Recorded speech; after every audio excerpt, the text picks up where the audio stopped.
ठीक। स्वागत है आप सबका दिशा एजुकेशन क्लासेस में और मैं हूं doctor Surendra Singh, DS college Aligarh से। आज जिस विषय पर हम लोग बात करने जा रहे हैं वो विषय है शैक्षिक अनुसंधान या शिक्षा अनुसंधान। इससे पहले की क्लासेस में हम लोग बात किए थे साइंस क्या है इस पेपर के अंतर्गत, साइंटिफिक मेथड क्या होता है,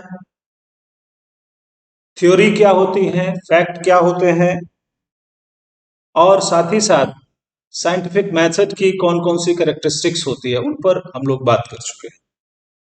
तो एक ब्रीफ इंट्रो हो चुका है हमारा रिसर्च मेथडोलॉजी का। रिसर्च जो है, ये जो टर्म है ये कई प्रकार की होती है। उनके टाइप्स के बारे में अभी हमारी बात नहीं हुई है, वो आगे के क्लासेस में हम लोग करेंगे। पर एक बात का यहां मैं जिक्र करता हूं और उस बात से ही फिर हम अपनी इस वीडियो के बारे में बात शुरू करेंगे। रिसर्च मूल रूप से दो हिस्सों में बांटी जाती है। एक प्रकार का जो रिसर्च होता है या अनुसंधान कार्य होता है उसको बोलते हैं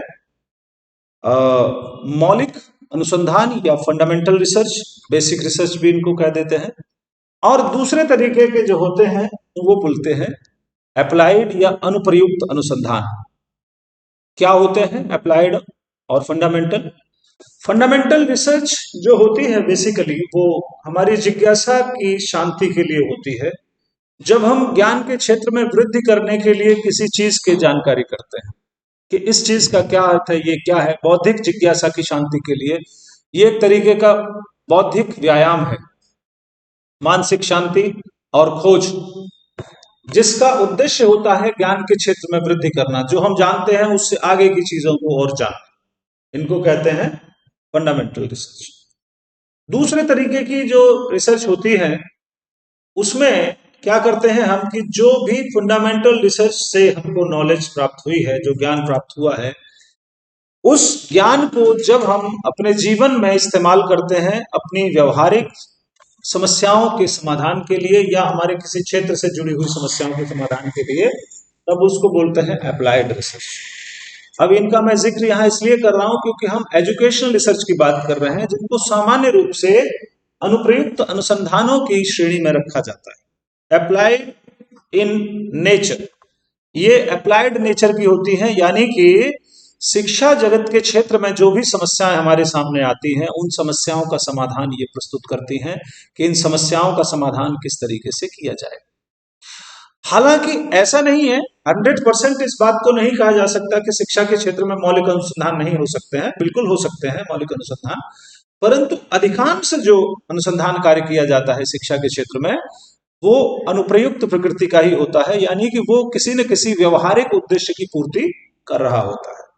अब शिक्षा अनुसंधान होता क्या है उसको हम जाने इससे पहले हम अनुसंधान की उस परिभाषा को याद करते हैं जो कर्लिंगर ने दी थी और पिछली क्लासेस में हमने जिसके बारे में बात करी थी। वो परिभाषा क्या है कि scientific research is a systematic, controlled, empirical and critical investigation. ये कर्लिंगर की डेफिनेशन है जिसके बारे में हम बात कर रहे थे। Critical investigation of hypothetical propositions about the presumed relations among natural phenomena। ये है वैज्ञानिक शोध की परिभाषा। और शोध का प्रकार वही रहता है, विधियां वही रहती है, सब कुछ वही रहता है, सिर्फ एरिया बदल जाता है एप्लीकेशन का। एक जगह ज्ञान को ज्ञान के लिए अर्जित किया जा रहा है और एक जगह उस अर्जित ज्ञान को समस्या समाधान के लिए इस्तेमाल किया जा रहा है। तो इसीलिए इसे कहा जाता है कि अप्लाइड इन नेचर। अब इसके स्वरूप को और ज्यादा स्पष्ट समझने के लिए हमें कुछ विद्वानों के विचारों को समझना पड़ेगा उनकी परिभाषाओं के रूप में कि शिक्षा अनुसंधान की कौन कौन सी परिभाषाएं दी गई हैं और वो विद्वान इसको किस प्रकार से स्पष्ट करते हैं हम लोगों के सामने। तो पहली परिभाषा जिस पर हम लोग बात कर रहे हैं वो है सीवी गुड। सीवी गुड की एक डिक्शनरी आती है, बड़ी फेमस डिक्शनरी ऑफ एजुकेशन के नाम से। तो वो डिक्शनरी में डेफिनेशन दी है एजुकेशनल रिसर्च की। क्या दी है? बहुत ही फॉर्मल सी डेफिनेशन है कि educational research is the study and investigation in the field of education. शिक्षा के क्षेत्र में किया गया अध्ययन और खोज ही शैक्षिक अनुसंधान कहलाता है। बहुत ही औपचारिक सी परिभाषा, बस ये कह देते हैं कि भाई रिसर्च है पर शिक्षा के क्षेत्र में कर रहे हैं हम, बस वही शैक्षिक अनुसंधान। ठीक है, तो एक परिभाषा तो ये रही हमारी। इसके बाद नेक्स्ट हम थोड़ा सा और आगे बढ़ते हैं और एक परिभाषा मनोरोगी करते हैं जो इससे थोड़ा सा एक कदम और शिक्षा अनुसंधान के स्वरूप को हमारे सामने स्पष्ट कर देती है। क्या कहती है ये परिभाषा? The final purpose of educational research is the ascertain principles and develop procedures for the use in the field of education। नियमों और सिद्धांतों का प्रतिपादन करना, इस और वो भी नियम और अनुसंधान शिक्षा के क्षेत्र से जुड़े हुए हों, या तो शिक्षा के क्षेत्र में किया गया अनुसंधान जो कुछ विधियों को विकसित करता है या कुछ नियमों या सिद्धांतों का प्रतिपादन करता है। ये मुख्य उद्देश्य होता है शैक्षिक अनुसंधान की।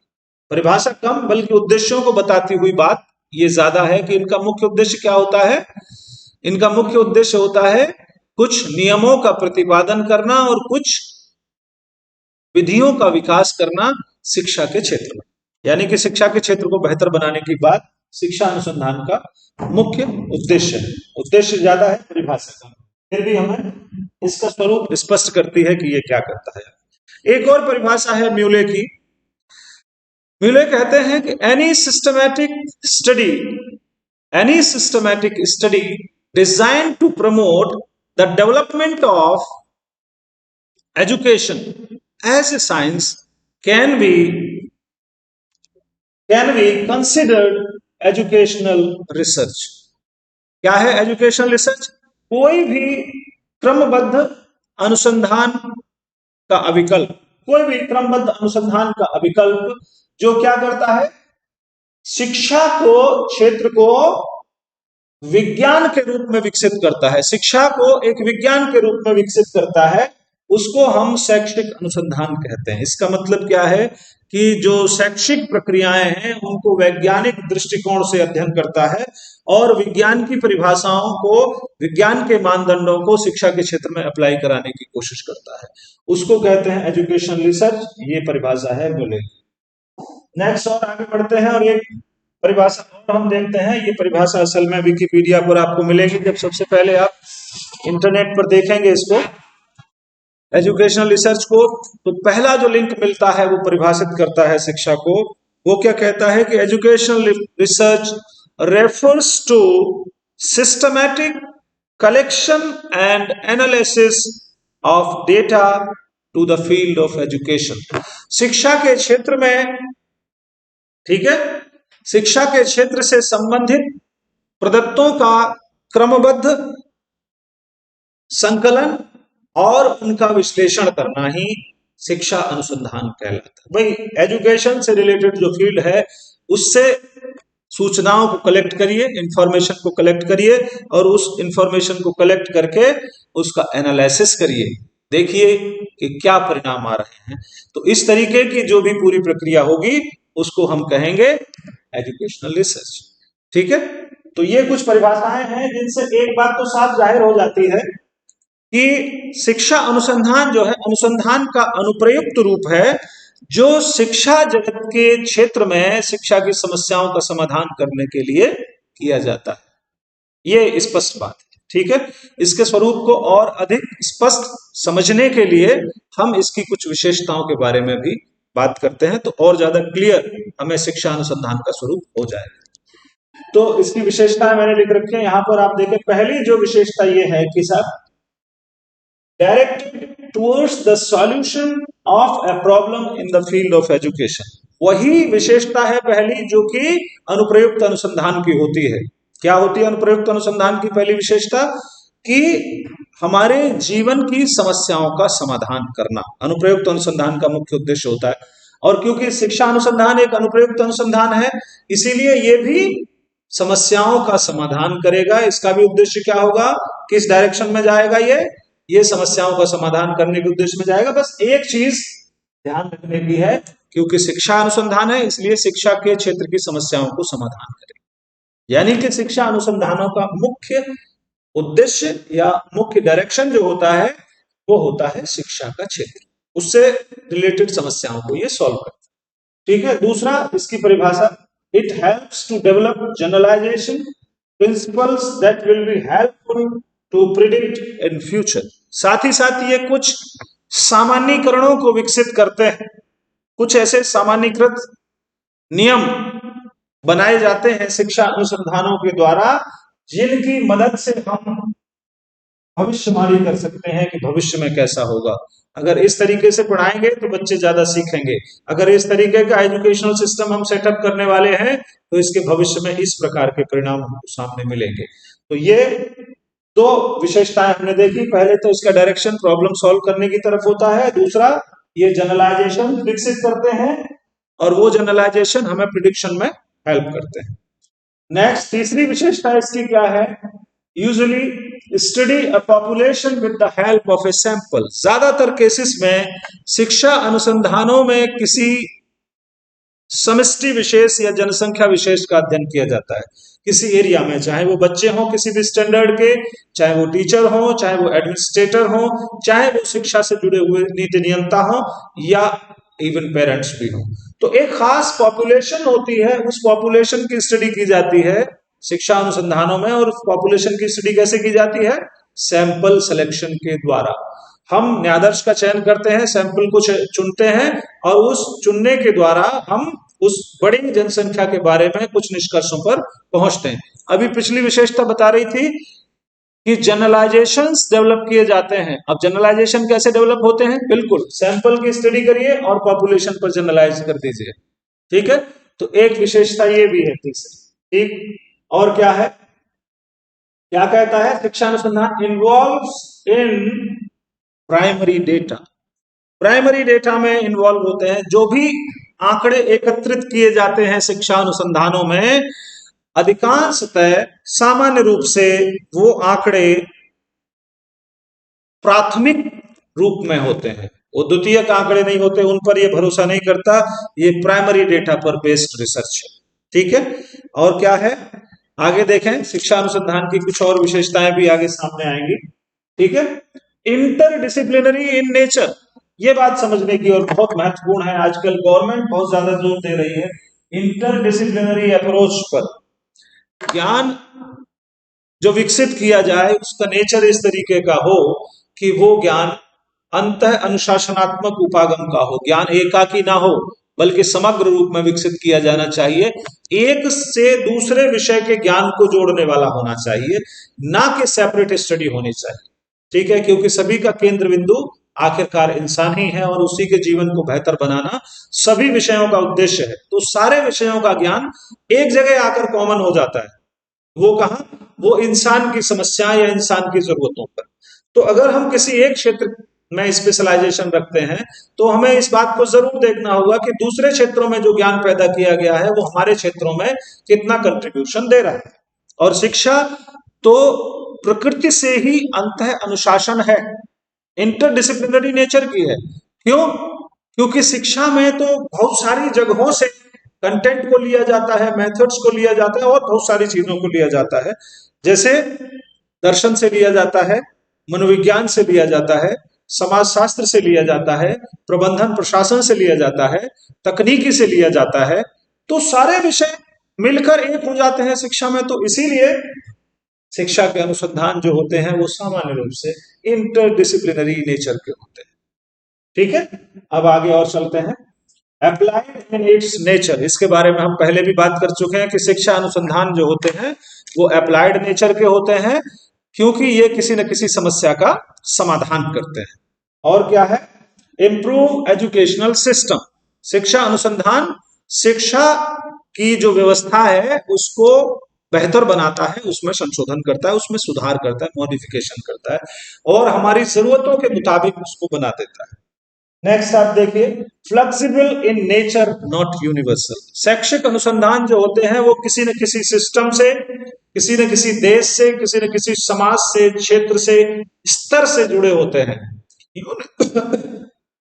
यूनिवर्सलिटी नहीं होती है इन अनुसंधानों में, यानी कि हो सकता है कि एक अनुसंधान के जो परिणाम हो वो एक क्षेत्र के लिए एप्लीकेबल हो, दूसरे क्षेत्र के लिए एप्लीकेबल ना हो, क्योंकि शिक्षा को प्रभावित करने वाली बहुत सारी चीजें हैं। तो ये जो शैक्षिक अनुसंधान होते हैं ये फ्लेक्सिबल नेचर के होते हैं। साइंटिफिक जो क्राइटेरिया है उसको फॉलो जरूर किया जाता है, पर उतनी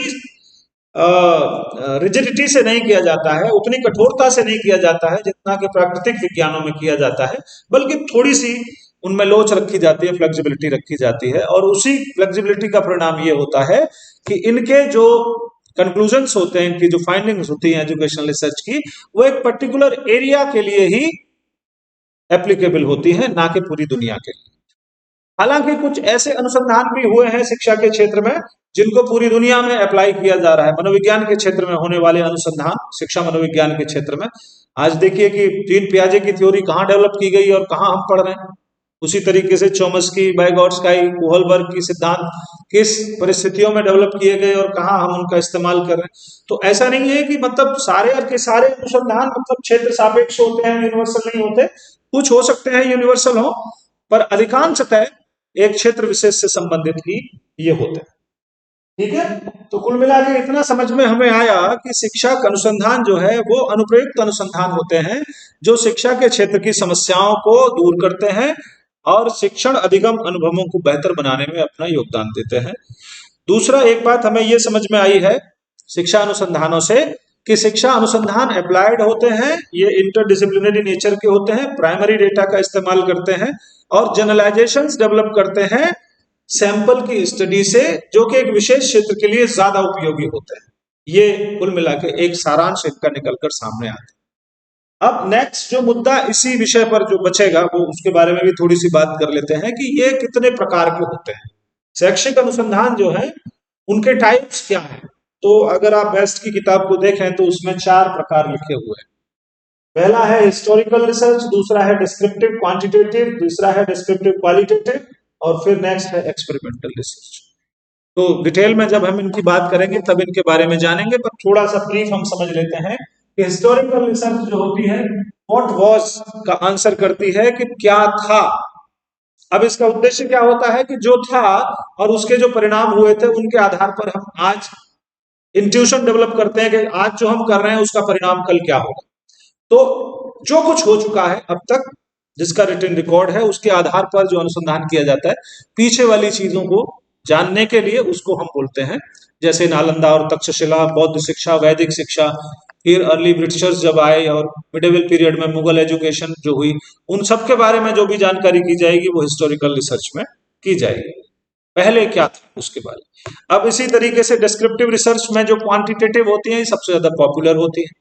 वर्तमान समय में क्या चल रहा है दुनिया में, एक वेरिएबल का दूसरे वेरिएबल से क्या रिलेशन है, मीडिया किस तरीके से बच्चों की सीखने की जो गति है उसको प्रभावित कर रहा है, उसकी प्रकृति को प्रभावित कर रहा है, ये क्वांटिटेटिव रिसर्च हो जाएगा, डिस्क्रिप्टिव।